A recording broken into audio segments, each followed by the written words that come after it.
জিজ্ঞেস করবেন?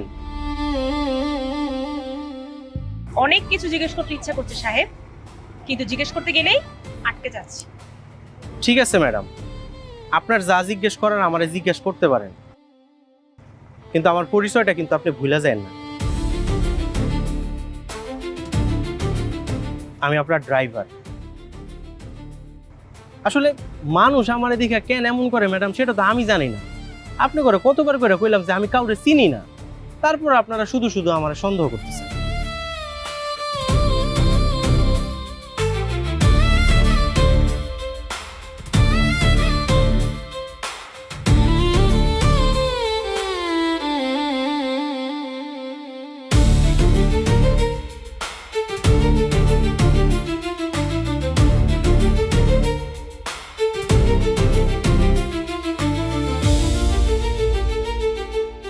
উফ, কি করছেন? ছাড়েন।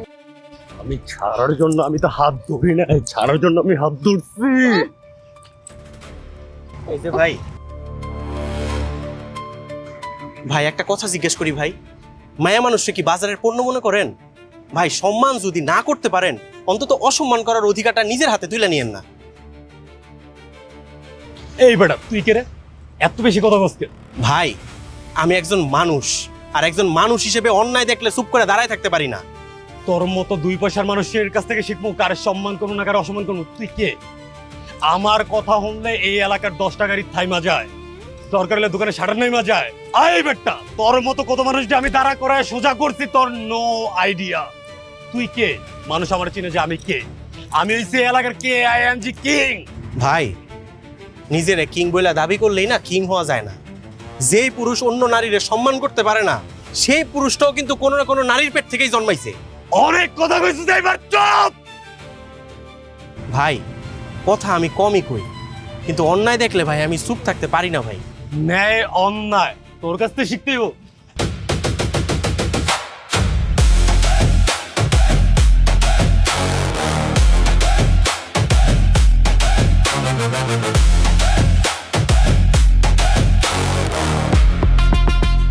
বল বল, আমার এইবারে মাফ করে দেন, বল। পাতলু বস, দেখছস আবারও এই সাহেব আসলে কে রে?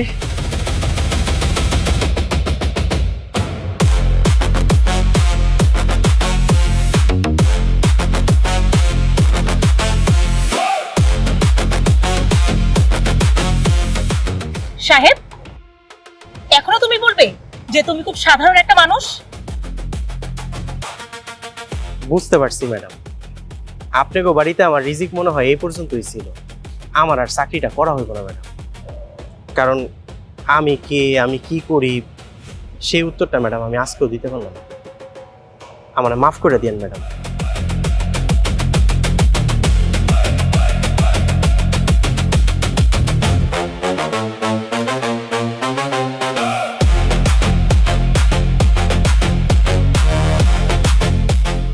সাহেব,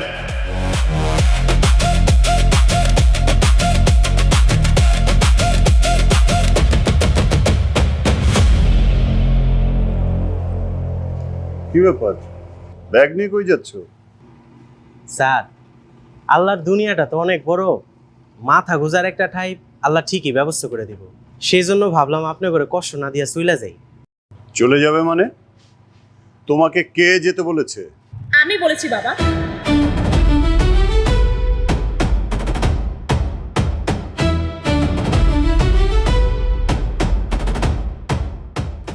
তুমি বলেছো তো, কারণটা বলো। কারণ যত দিন যাচ্ছে ওকে ঘিরে রহস্য তত বাড়ছে। ও আসলে কে, কোথা থেকে এসেছি, কেন ওকে সবাই দেখলে এমন আচরণ বদলে ফেলে, আমি না কিছুই বুঝতে পারছি না। কাল যদি দেখা যায় আমাদের কোম্পানি ক্ষতি করার জন্য ও আমাদের এখানে এসেছে, তখন? শোনো মা, তোমার এই বাবা কখনো কোনো সিদ্ধান্ত আবেগ দিয়ে নেয়নি।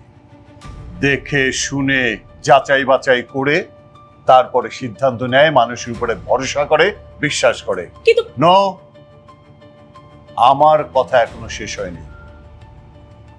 সাহেব এই বাড়িতেই থাকবে এবং আমাদের ড্রাইভার হিসাবেই থাকবে।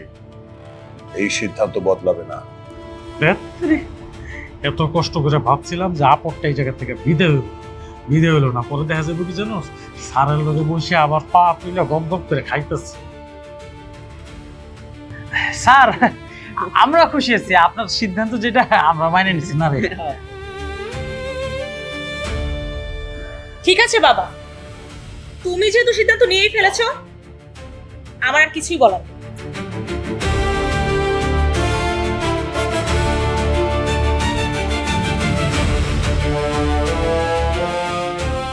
আসলে হয়েছে কি, মানুষের মধ্যে মানে মনের মধ্যে যদি কোনো প্রশ্ন জাগে এবং সেই প্রশ্নের উত্তর যদি সে না পায়, তখন তার মধ্যে সন্দেহ জাগে।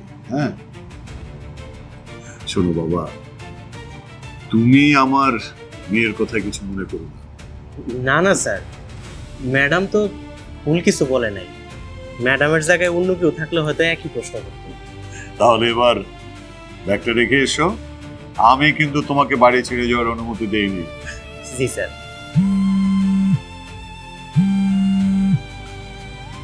Hello, what?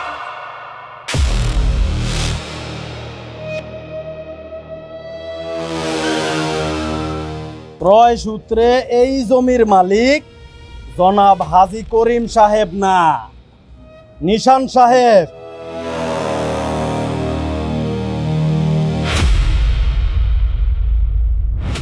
এই কি করছো তোমরা?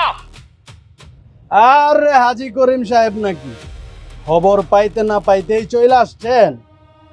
একা আসছেন নাকি লোকজন নিয়ে আসছেন? নাকি আপনার লোকজন আমার লোকজন দেখা রাস্তা ভুলে গেছে? মুখ সামলে কথা বলো। কার সামনে দাঁড়িয়ে তোমরা কথা বলছো ভাবতে পারছো তো? আরে মাইয়াও দিয়ে আইসা পড়ছে, খুব ভালো হয়েছে। এখন বাপ বেটি একসাথে মিলে এই জমি বুঝাইয়া দিয়া যাবে। জমি বুঝিয়ে দিয়ে যাব মানে? কার জমির উপরে দাঁড়িয়ে কথা বলছো সেটা জানো? ওইসব জমি নিয়ে স্বপ্ন দেখা বাদ দেন, এই এলাকার হিসাব এখন অন্যরকম। আমার নাম হাজী করিম।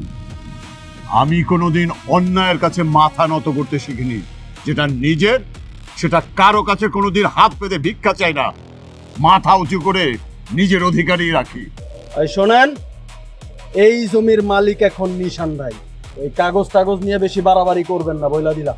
যারা কাগজের দাম বুঝে না, তারা শেষ পর্যন্ত নিজের নামটা ওই কাগজেই খুঁজে বেড়ায়। আপা, আপনার বাপটারে বুঝা, নাইলে এই জমির সাথে সাথে আপনার বাপটারও কিন্তু। এই, তোমরা কাকে ভয় দেখাচ্ছ? দেশে কি আইন হারিয়ে গেছে? আইন আছে, আদালত আছে। এসব দখলবাজি করে না মালিক হওয়া যাবে না। আইন, এই এলাকার আইন এখন নিশান ভাইয়ের কথায় উঠে আর বসে। আইন কখনো কারো ব্যক্তিগত সম্পত্তি হয় না, আইন আইনের মতোই চলে। হাজী করিম সাহেব শেষবারের মতো আপনারে ভালোই ভালোই কইতাছে, এইখান থেকে চইলা যান। এই জমি কি তোর বাপ তোরে কিনে দিয়ে গেছে নাকি রে ছোট ভাই?